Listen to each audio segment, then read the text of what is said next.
Good morning. This is Dr. Carlson, Honolulu, Hawaii, on a Friday morning, God's wondrous paradise, Aloha Friday in Hawaii. This continues the implant infection removal series.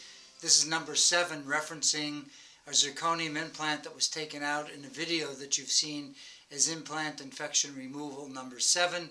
This is an addendum to that report, and I wanted to go over exactly the conditions of this gentleman who is 65.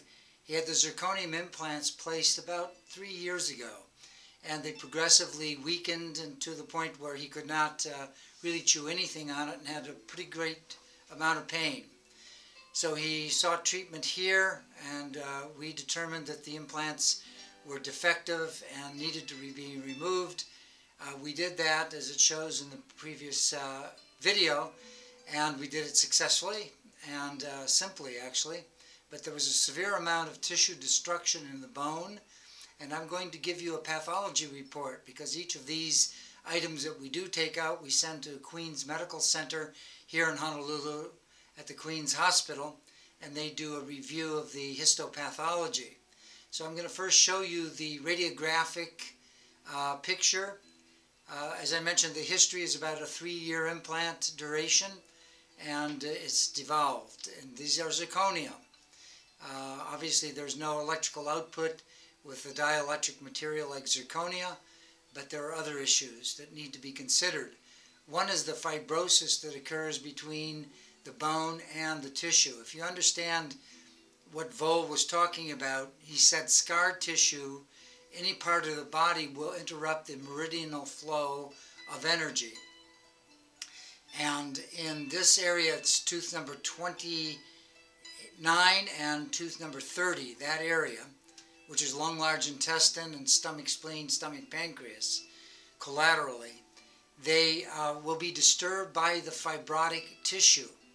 So regardless of any implant, be it titanium or zirconia, you're going to have a false ligament or fibrous ligament that will develop between the implant itself and the bone. They try to say that that won't happen, but if you really look at it, it will eventually occur. The body's rejection phenomena is what's taking place here and needs to be considered. That scar tissue then energetically disturbs that meridian on the stomach, spleen, stomach, pancreas, especially in this case. But the gentleman also had a couple of other root canal teeth that he has not quite made the decision to take out, but we'll work on that. Okay? So I'm going to step behind the camera again, and I'll show you the radiographic picture, which is very typical of these situations, and then I'll go over the pathology report with you. Okay? Hold on a second.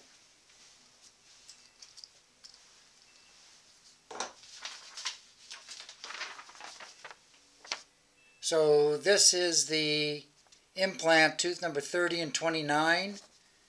You have number 28 here. This is about the 29 area, actually 30, 31.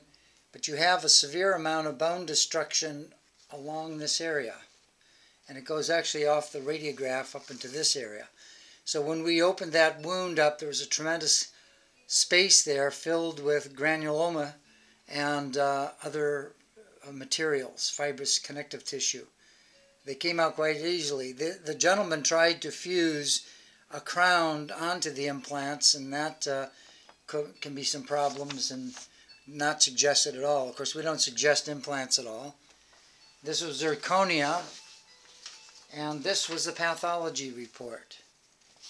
It was a periapical granuloma, as identified here from the pathologist at Queens. And then it says mucosa granulation / fibrous tissue with moderate to a marked acute chronic inflammation. Actinomyces is present. In other words, the actinomyces bacteria, or fungal type bacteria that's used in the breakdown of tissue in the soil, was present, and leading to further complications, I believe. So the actinomyces fungal bacteria is present in the oral cavity as a normal constituent of our oral flora. It's also consistent with the earth. It's always there. as a means of breaking down organic matter. It's a natural function of that bacteria is to break down dead and dying tissue or organic matter that needs recycling. So the actinomyces are properly placed around this implant to dissolve and to push it out. And this is what we call the rejection phenomenon. It's not an allergic reaction, but it's a phenomenon that occurs, as I reported in number 6 with the titanium implant in the central incisor position, number 9, how it after 2 weeks had fallen out. Now this doesn't happen with every implant, but I suspect that the reason it doesn't is that the normal autoimmune system of the individual is not operant at the highest level. So when it is really working, the body will push out the poison toxins called the foreign body reaction, or the foreign body itself. And remember, zirconia is a white material. It's a white metallic, earthen metallic substance, does not carry electrical charge, but the titanium does. All of these devolve or electrolyze. Not really electrolyze, but ionize, if you want to call it that way, and they will float the ions through the body. So it's something to be concerned with, especially when you understand the relationship of the teeth to the meridians and the impact oral systemically of this situation. So this will conclude our 7th in the series of implant infection removal. Thank you very much for joining us. You have a great day, and blessed you always. Bye-bye.